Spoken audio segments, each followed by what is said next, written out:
আসসালামু আলাইকুম। আসলে ঈদের ছুটিতে সবাই সব জায়গায় যায়, আমরাও গেছিলাম। আজকে একটা গ্রামে যাব, ওদের জন্য মিষ্টি, কেক, তারপর দই এগুলো নিচ্ছিলাম। খুশবু দই দেখে বলতেছে একটা খাবে, তাই ওকে একটা কাপ দই খাওয়াচ্ছে ওর আব্বু।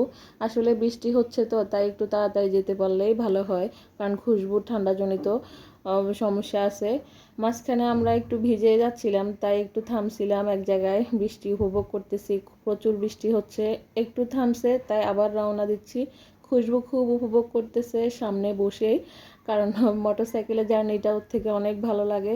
আমরা বাড়িতে যাই পৌঁছাইলাম, ওনারা সবাই নাস্তা রেডি করছে, আমরা নাস্তা খাইলাম। নাস্তা খাওয়া দাওয়া করে ওনাদের বাড়ির চারপাশে আমরা ঘুরলাম। বৃষ্টি হলেও ওদের চারপাশটা দেখে কিন্তু অনেক ভালো লাগে, ভালো লাগছে। মানে এত সবুজে ঘেরা, চারপাশে কিন্তু সবুজে ঘেরা, এত সুন্দর লাগতেছে পরিবেশটা। মাশাআল্লাহ, অনেক সুন্দর লাগতেছে। তারপর দুপুরে খাওয়া দাওয়া করলাম। দুপুরে খাওয়া দাওয়া করে আমরা চলে যাব, কারণ অনেক দূর, রাত হয়ে যাবে। যেতেই হবে, কারণ বৃষ্টি হচ্ছে, তো বৃষ্টি হলে কিন্তু আবার সমস্যা। বৃষ্টি হলে তার যেতে পারবো না, তাই তাড়াতাড়ি যেতে হবে। রওনা দিচ্ছি, সবাই বিদায় জানাচ্ছে। আসলে গ্রামের পরিবেশটাই এরকম সুন্দর, অনেক সুন্দর। মাঝখানে আসার সময় ব্রিজটা ছিল, ব্রিজের কাজ চলতেছে।